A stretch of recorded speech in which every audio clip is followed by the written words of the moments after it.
Hi everyone, my name is Kayla. Welcome back to Kay's Hidden Shelf, where we talk about books. Today I'm going to share with you my June MBR, or Might Be Read pile. So these are books that I hope to read in the month of June, though there is a week where I'm not really going to be able to read as much, so we'll see how this month goes. The first books I'll talk about are my carryovers from May, and the first being Words of Radiance by Brandon Sanderson.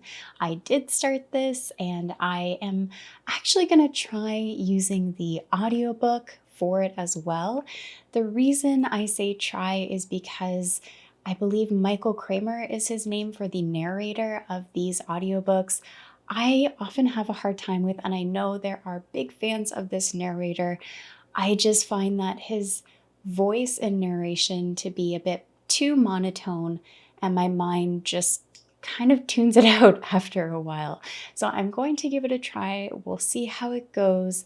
And overall, the opening chapter, it was really nice to get back into the Cosmere, and I'm looking forward to seeing why everyone thinks that Words of Radiance is the best out of the series so far. The next book is one you guys have seen. I just didn't make any progress, unfortunately, in May with it, but I'm looking forward to continuing on with the complete short stories by Flannery O'Connor. I just enjoy taking my time with books.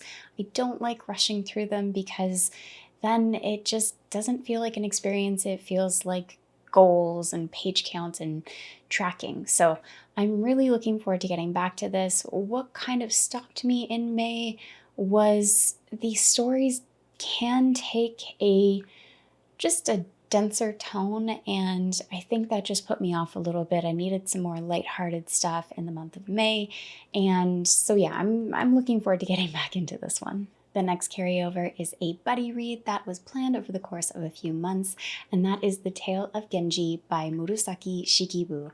And this is a buddy read happening over at She Was Only Evie's channel.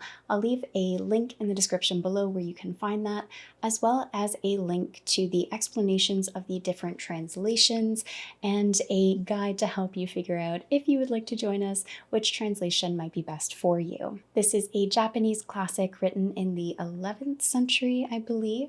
It tells the story of a prince, Genji, and his life in the court. Now, this I didn't unfortunately make progress in during May, but I'm looking forward to hopefully catching up in June.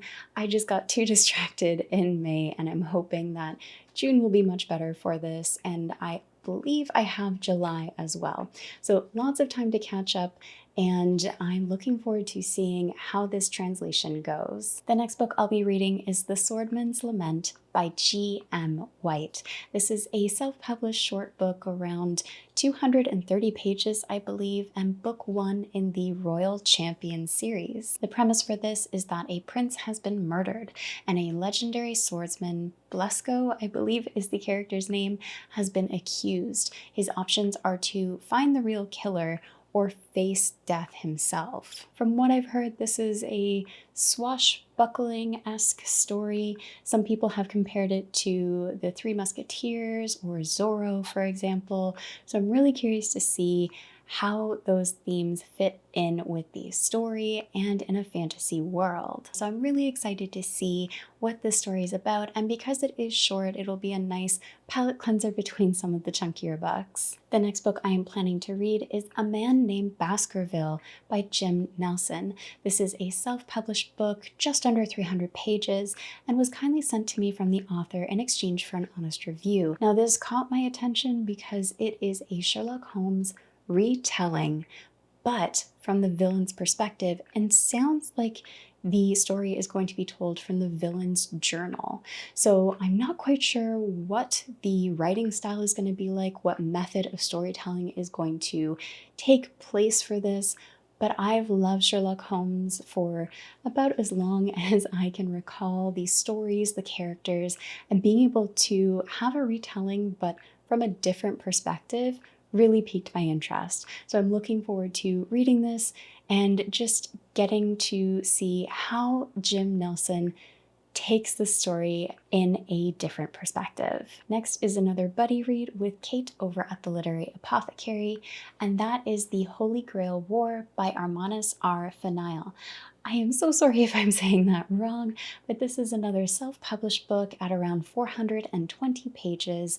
And from what I understand, this story takes place around the US military and has a mix of supernatural. So I kind of only want to go in with just that, a little bit blind. It'll be fun to share my thoughts with Kate as we read along and be able to bounce back some thoughts and ideas because buddy reads are fantastic for that. So I'm interested to see what happens with this story and what going blind in will do. The last book is Daughter of the Moon Goddess by Su Lin Tan. Now this is another buddy read happening over at She Was Only Evie's channel. I cannot stop with the buddy reads apparently.